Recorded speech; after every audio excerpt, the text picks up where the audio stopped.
दूसरा क्वेश्चन है, निम्न समस्याओं में रैखिक समीकरणों के युग्म बनाइए और उनके हल यदि उनका अस्तित्व हो विलोपन विधि से ज्ञात कीजिए। मतलब ये रैखिक समीकरण युग्म, ये जो है समस्या दिया हुआ है, इसका रैखिक समीकरण युग्म बनाना है और उसका हल विलोपन विधि से करना है। ठीक है, देखिए बिल्कुल आसान क्वेश्चन है। हाँ, वर्ड प्रॉब्लम वाला क्वेश्चन में क्या होता है कि आपको इसको पढ़ के आपको रैखिक समीकरण युग्म बनाना पड़ता है। देखिए कैसे करेंगे। बोला है कि क्वेश्चन नंबर फर्स्ट है दूसरा का, यदि हम अंश में एक जोड़ दे तथा हर में एक घटा दे तो भिन्न एक में बदल जाती है। यदि हर में एक जोड़ दे तो यह 1/2 हो जाती है। वह भिन्न ज्ञात कीजिए। क्या ज्ञात करना है? भिन्न। ठीक है, तो भिन्न जानते हैं अंश बटा हर होता है, तो लिखेंगे माना भिन्न x बट्टा y है। ठीक है, मान लिए भिन्न x बट्टा y है। अब प्रश्न से करेंगे। देखिए क्या बोला है प्रश्न से। देखिए बोला है कि यदि हम अंश में, तो भिन्न पहले लिख लेते हैं। क्या है भिन्न? क्या है? x बट्टा y। ये ऊपर अंश होता है, नीचे हर होता है। तो अंश में एक जोड़ दे, इसको तनी लम्हर बट्टा कर दीजिए। अंश बट्टा हर, भिन्न होता है ना अंश बट्टा हर। तो क्या बोला? अंश में एक जोड़ते, में एक जोड़ दिए दे तथा हर में से एक घटा ले। तो हर नीचे होता है, इनमें से एक घटा लेंगे। अंश में एक जोड़ दिए, हर में एक घटा लिए। वही ना बोला है, अंश में एक जोड़ दे तथा हर में एक घटा दे तो भिन्न एक में बदल जाती है। मतलब इसके बराबर एक हो जाएगा। अब इसको बस सिंपलिस्ट कर लीजिए। तो एक मान लीजिए नीचे भी, तो करिएगा तो जाएगा x + 1 बराबर y - 1।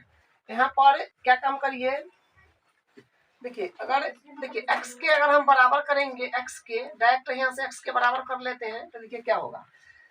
x के बराबर करेंगे तो y - 1 है, तो है एक को इस तरफ भेज देंगे। तो एक को इस तरफ भेज देंगे तो प्लस में एक है, तो इधर आएगा तो माइनस में एक हो जाएगा। ठीक है, यहाँ से x बराबर बनेगा y माइनस -1 तो -2। इसको बना लीजिए समीकरण नंबर 1 मान लीजिए 1।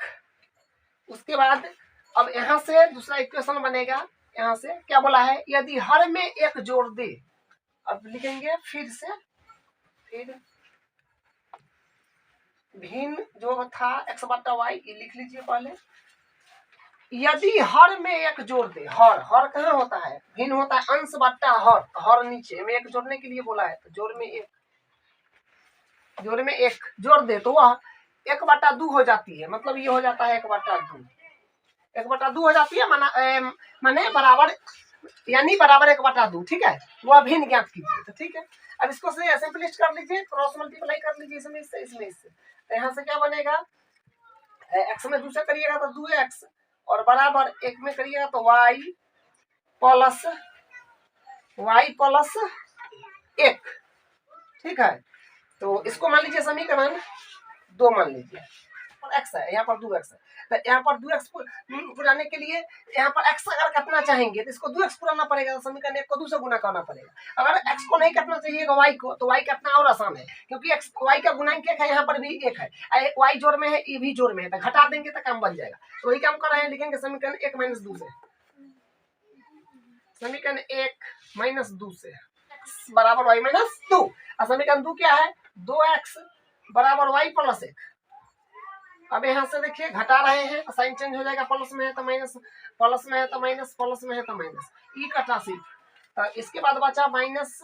देखिए x प्लस का, यहाँ पर 2x माइनस का, तो माइनस का एक बार x बचेगा, और यहाँ पर माइनस का 2 और माइनस का 1, तो माइनस का 3 माइनस प्लस। x का मान समीकरण 2 में रख रहे हैं। ठीक है, तो यहाँ लिखेंगे x का मान समीकरण 1 में रखने पर x का मान समीकरण 1 में डाल दीजिए। समीकरण 1 क्या है? x बराबर y - 2। तो यहाँ से x की जगह भरिएगा 3 बराबर y - 2। तो यहाँ से y के अगर आप बराबर करिएगा तो माइनस का 2 है, तो उधर जाएगा तो 3, और माइनस का 2 तो प्लस का 2, तो यानी y बराबर हो जाएगा 5। 3 2 5। ठीक है, तो भिन्न अपने पास क्या आया? भिन्न हम लोग माने थे x बट्टा y, यानी भिन्न अपने पास मिल गया। x का मान 2 की 3, इसके मान 3, y के मान 5, 3/5 हो गया भिन्न। यही आंसर है इसका। दूसरा क्वेश्चन है, 5 वर्ष पूर्व नूरी की आयु सोनू की आयु के 3 गुनी थी। 10 वर्ष पश्चात नूरी की आयु सोनू की आयु की 2 गुनी हो जाएगी। नूरी और सोनू की आयु ज्ञात कीजिए। नूरी और सोनू की आयु ज्ञात करना है। तो देखिए आयु वाला प्रश्न में एक फिक्स पैटर्न होता है जो आपको पता है। सबसे पहले सारजी बनाइए। जिस दो लोग की बात चल रहा है नूरी और सोनू की, ठीक है। एक नूरी है और एक सोनू है, तो उसको लिखिए। पहले क्या लिखेंगे? नूरी, उसके बाद सोनू। तो नूरी और सोनू, उसके बाद लिखेंगे वर्तमान आयु।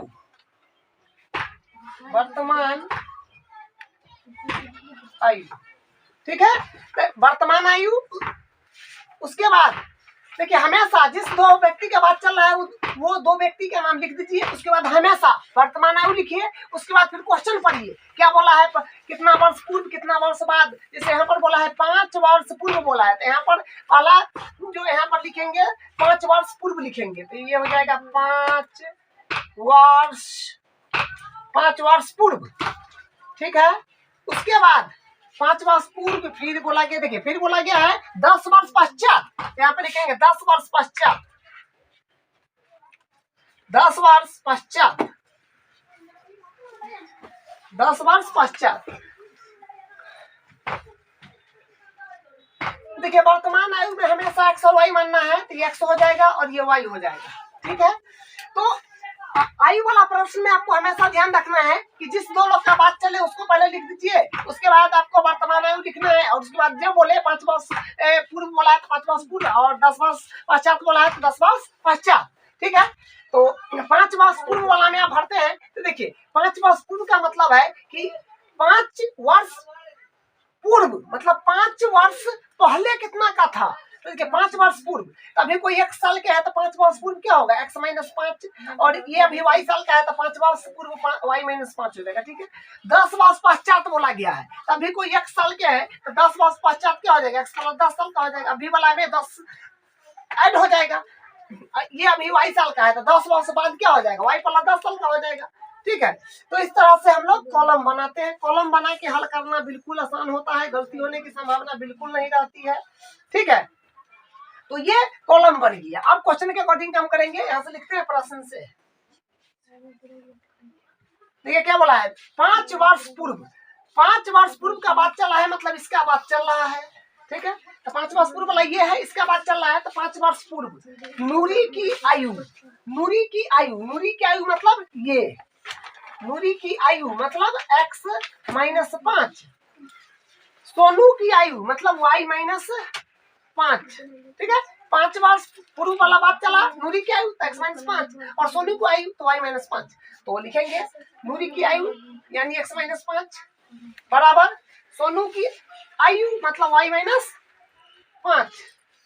क्या बोला है, कितनी गुनी है, सोनू की आयु कितनी गुनी है, मतलब y - 5 में 3 से गुना। अब इसको सिंपलिस्ट कर लीजिए थोड़ा, x - 5 बराबर ये हो जाएगा 3y या माइनस का 3 × 5 = 15। तो यहाँ से क्या बनेगा, देखिए इसको इसी तरफ ले लीजिए, तो हो जाएगा x माइनस प्लस में है 3y तो माइनस में 3y, और ये माइनस का 15 और ये इन्हें आएगा तो माइनस में 5 तो प्लस में 5। यहाँ से क्या बनेगा, x - 3y बराबर माइनस का 10। इक्वेशन नंबर इसको 1 मान लीजिए। उसके बाद अब अगला इंफॉर्मेशन क्या है, उससे फिर बनेगा। अब बोला है यहाँ से 10 वर्ष पश्चात नूरी की आयु। 10 वर्ष पश्चात मतलब इसका बात चल रहा है, तो 10 वर्ष पश्चात किसका, नूरी की आयु। तो नूरी के सामने देखिए ये है x + 10, नूरी की आयु मतलब x + 10। उसके बाद सोनू की आयु, 10 वर्ष पश्चात के बाद चल रहा है तो y + 10। ठीक है, y + 10, सोनू की आयु 10 वर्ष पश्चात y + 10। तो नूरी की आयु मतलब x + 10 बराबर सोनू की आयु मतलब y + 10। की 2 गुनी हो जाएगी, मतलब y प्लस 10 में 2 से गुना, ठीक है। यहाँ से बनेगा x प्लस 10 और यहाँ से बनेगा 2y, अब a प्लस 10 दूनी 20, यहाँ से होगा, इसको इस तरफ ले लीजिए और इसको इस तरफ ले लीजिए, तो यहाँ से बनेगा x है तो एडिटीज 2y की इधर लाइएगा तो उधर प्लस में इधर माइनस में आ जाएगा 10, इसको इधर लीजिएगा तो 20 है तो 20 है, 10 को इधर लीजिएगा तो प्लस में है तो इधर माइनस में हो जाएगा 10, माइनस में 10। अब यहाँ से क्या बनेगा x माइनस 2y बराबर 10। तो देखिए जो काम झाम है बस इक्वेशन बनाने तक ही है, ठीक है, इक्वेशन बनाने तक का ही काम झाम है वर्ड प्रॉब्लम क्वेश्चन में, बस ये बना लिए, बस उसके बाद सब इजी हो जाता है, ठीक है, उसके बाद सब इजी हो जाता है।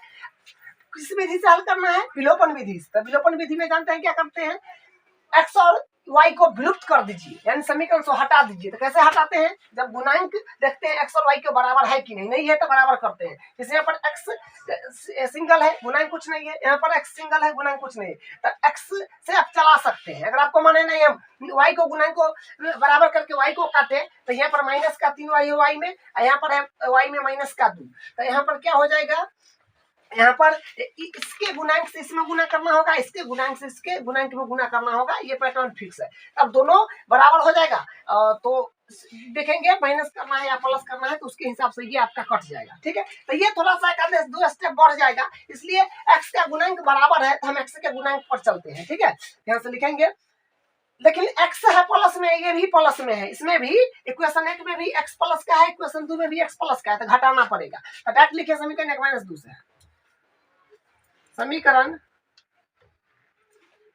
1 माइनस 2 से, समीकरण 1 माइनस 2 से, समीकरण 1 क्या है, x माइनस 3y बराबर माइनस का 10, और समीकरण 2 क्या है, x माइनस का 2y बराबर 10।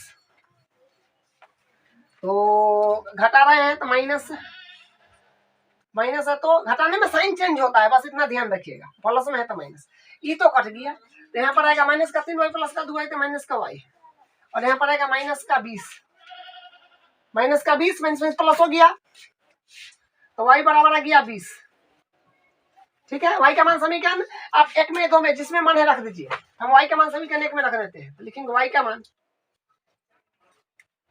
समीकरण 1 में रखने पर, तो y का मान समीकरण 1 में रखने पर 1 में रख दीजिए, समीकरण 1 क्या है एक बार लिख देते हैं, x माइनस का 3y बराबर माइनस 10, तो x का वैल्यू, x तो एडिटीज रखना होगा ना, 3 y के जगह रखना है 20 है ना, y के वैल्यू 20 बराबर माइनस का 10, तो यहाँ से क्या बनेगा x माइनस का 20 या 60 बराबर माइनस का 10, तो यहाँ से आएगा x के जब आप बराबर करेंगे तो माइनस का 10 इधर आ जाएगा तो प्लस का हो जाएगा, क्योंकि माइनस में 60 है तो प्लस का 60 हो जाएगा, तो यहाँ से आ जाएगा x बराबर प्लस माइनस माइनस तो प्लस का 50 आ जाएगा, तो नूरी का आयु हो जाएगा आपका 50 वर्ष और सोनू का आयु हो जाएगा 20 वर्ष, क्योंकि नूरी का x माने है, सोनू का y माने है, ठीक है। तो नूरी का हो गया x मतलब नूरी तो 50 वर्ष, y मतलब सोनू तो 20 वर्ष, तो यहाँ पे लिख दीजिए आता है नूरी तथा सोनू का आयु, तो सोनू का आयु, सोनू का y माने थे जो कि 20 है, तो 20 वर्ष, तो यही इसका आंसर है। अब इसका अगला क्वेश्चन करते हैं। का चौथा पार्ट है, मीना 2000 रुपए निकालने के लिए बैंक गई, उसने खजांची से 50 रुपए तथा 100 रुपए के नोट देने के लिए कहा, मीना ने कुल 25 नोट प्राप्त किए, ज्ञात कीजिए उसने 50 रुपए और 100 रुपए के कितने नोट प्राप्त किए। सबसे पहले लिखेंगे कि मीना ने 50 रुपए के x नोट तथा 100 रुपए के y नोट प्राप्त किए, तो लिखेंगे यहाँ से लिखे कि मीना ने 50 रुपए के x नोट तथा 100 रुपए के y नोट प्राप्त किए। तो देखिए अगर मान लीजिए 50 रुपया के x नोट है और 50 रुपया के 2 नोट रहता तो कितना होता 100, और 50 रुपया के 4 नोट रहता तो क्या होता 200, तो यानी 50 रुपया के हम थोड़ी जानते हैं क्या वो नोट प्राप्त किया तो उसको रैंडम x मान लिए, 100 रुपया का थोड़ी जानते हैं क्या वो नोट प्राप्त किए तो उसको भी रैंडम हम लोग y मान लिए, लेकिन दोनों मिला के कुल 25 नोट प्राप्त किया है, ठीक है। तो अब प्रश्न से यहाँ से करेंगे, देखिए क्या बोला है, मीना 200 रुपया निकलने के लिए बैंक गई, उसने खजांची से 50 रुपये तथा 100 रुपये के नोट देने को कहा। अच्छा, 50 रुपये के नोट और 100 रुपये के नोट देने को कहा, तो मान लीजिए कि 50 टकिया जो है, क्योंकि 50 टकिया तो उसको मिलवे किया है और 100 टकिया उसको मिलवे किया है, तो हम मान लेते हैं कि 50 टकिया उसको मिला एक्स गो, तो 50 एक्स हुआ कि नहीं। जैसे अगर मान लीजिए कि 50 टकिया मिला उसको 10 गो, तो 500 ना हुआ, तो हम तो जानते नहीं है, तो माने कि 50 रुपए के नोट मिला एक्स गो, तो 50 टकिया एक्स गो है, तो 50 में से ना गुना करिएगा। उसी प्रकार 100 टकिया है वाई गो, तो 100 वाई होगा कि नहीं, 100 वाई होगा। सब मिला जुला के 2000 रुपया उसको मिला, तो बराबर 2000। इसको और सिंपलिस्ट कर लीजिए, ठीक रहेगा, क्योंकि कटपीट हो रहा है। यहाँ से अगर हम 50 कॉमन ले लेते हैं तो बनेगा x प्लस 50 दूनी 100 बराबर 2000। तो एगो जीरो से एगो जीरो काट लीजिए और ये काट लीजिए, 5 से भी कट जाएगा, तो 5 चौका 20 माने 40 आ रहा है। यहाँ से x प्लस 2y बराबर 40। इसको मान लीजिए इक्वेशन नंबर 1। देखिए एक इक्वेशन यहाँ से बनेगा कि मीना ने कुल 25 नोट प्राप्त किया, तो 25 नोट प्राप्त किया, तो x जो 50 टकिया का था, y जो 100 टकिया का था, इन्हें मिला करके 25 हुआ होगा। इसको इक्वेशन नंबर 2 मान लीजिए। बस दोनों इक्वेशन को हल कीजिए, आपका आंसर आ जाएगा। तो देखिए इसमें, हाँ इसमें बोला गया है कि विलोपन विधि से ही करना है, तो बिल्कुल आसान है, विलोपन विधि तो और आसान होता है। तो हम क्या करेंगे, लिखेंगे समीकरण 1 माइनस 2 से। ठीक है, साफ बुझा रहा है कि x का गुणांक 1 है, यहाँ पर भी x का गुणांक 1 है। समीकरण 1 में 2 घटाइएगा, डायरेक्ट आपका आंसर आ जाएगा समीकरण 1 माइनस 2 से। तो समीकरण क्या है, x प्लस 2y बराबर 40, x प्लस y बराबर 25। हटाते हैं तो चेंज करते हैं ना साइन, प्लस में है तो माइनस, ई प्लस में है तो माइनस, प्लस में है तो माइनस, तो डायरेक्ट कटेगा। तो अपने पास बचेगा y बराबर 40 में से 25 घटाइएगा तो अपने पास आएगा 15। ठीक है, तो y का मान आ गया 15। तो y का मान समीकरण 1 या 2 जिसमें मन हो उसमें रख दीजिए। हम रख दे रहे हैं y का मान समीकरण 2 में, तो लिखेंगे y का मान समीकरण 2 में रखने पर, तो y का मान समीकरण 2 में रखने पर, तो y का मान समीकरण 2 में रखना है। समीकरण 2 क्या है, लिख लीजिए एक बार, x प्लस वाई बराबर 25। तो यहाँ से x का x आता है y का मान 15 ना है, तो y की जगह 15 भर दीजिए बराबर 25। तो यहाँ से x के जब हम लोग बराबर करते हैं तो 25 प्लस में इधर आएगा माइनस में, तो 25 माइनस 15, यहाँ से x बराबर आ जाएगा 10 आ रहा है। ठीक है, तो x का वैल्यू 10, y का वैल्यू 15, तो 50 टकिया हो गया आपको, क्योंकि x माने तो 50 टकिया को, तो 50 टकिया 10 गो और 100 टकिया 15 गो, तो लिखेंगे अतः 50 रुपये लिख दिए कि अतः 50 रुपये के नोटों की संख्या 10 है तथा 100 रुपये के नोटों की संख्या 15 है। बस यही इसका आंसर।